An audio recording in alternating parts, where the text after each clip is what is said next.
இதெல்லாம் ஒரு பக்கம் இருந்தாலும் மேகியில் இருந்த MSG மோனோசோடியம் குளுட்டமேட் குறித்து FSSAI திடீரென தனது நிலைப்பாடை மாற்றிக்கொண்டது ஏன் என்ற கேள்வி எழுப்புவர்களும் இருக்கத்தான் செய்கிறார்கள். இது குறித்து பேசிய FSSAI-யின் சேர்மன் ஆஷிஷ் பகுகுணா, MSG தொடர்பான ஆணையத்தின் நிலை மற்றும் கருத்து மாற்றிக்கொள்ளப்பட்டதற்கும் மேகி நூடுல்ஸ் பிரச்சினைக்கும் தொடர்பில்லை என கூறியுள்ளார். மறுபுறம் மேகியில் MSG இருப்பு குறித்து மத்திய நுகர்வோர் துறை அமைச்சகத்தின் கருத்து வேறு.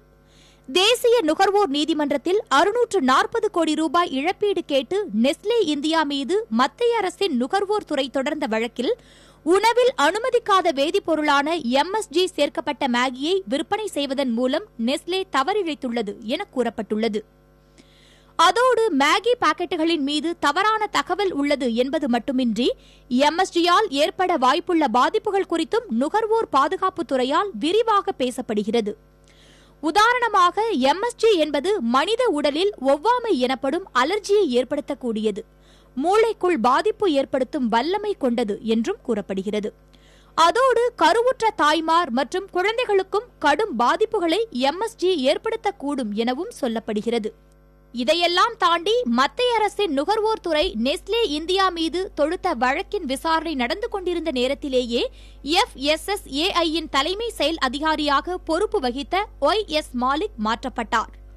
அதாவது கடந்த செப்டம்பரில் மத்திய அரசின் மற்றொரு அமைப்பான நிதி ஆயுக் எனும் திட்டமிடல் குழுவுக்கு அவர் இடமாறினார். அவருக்கு பதிலாக மேற்கு வங்க மாநில IAS அதிகாரியான பவன்குமார் அகர்வால் நியமிக்கப்பட்டார். அதன் பிறகுதான் FSSAI-யில் பல நிலைகளில் மாற்றங்களும் பல முடிவுகளில் திருத்தங்களும் தொடங்கியதாக சொல்பவர்கள் உண்டு. பவன்குமார் அகர்வாலின் கருத்துப்படி ஒரு உணவுப் பொருளுக்கு ஒப்புதல் கொடுப்பதற்கு முன் அதன் மீது உணவு தர நிர்ணய ஆணையம் சோதனைகளை மேற்கொள்வதில்லை. அதன் உற்பத்தியாளர் சொல்வதை நம்பியே சான்றளிக்கப்படுகிறது. அதன்பின் சந்தையில் இருந்து பொருட்களை பெற்றே தர நிர்ணய சோதனைகள் செய்யப்படுகின்றன. இன்று போதுமான சோதனை கூடங்கள் இல்லாததால் சில தனியார் ஆய்வகங்களிலும் அவை சோதிக்கப்படுகின்றன. அதில் பிரச்சனை இருப்பதாக அடையாளம் காணப்படும் பட்சத்தில்தான் அந்த பொருள் அரசு சோதனை கூடத்துக்கு மறு ஆய்வுக்கு அனுப்பப்படும் என்ற நடைமுறையை நோக்கி FSSAI நகர்ந்து கொண்டிருப்பதாக சொல்லப்படுகிறது.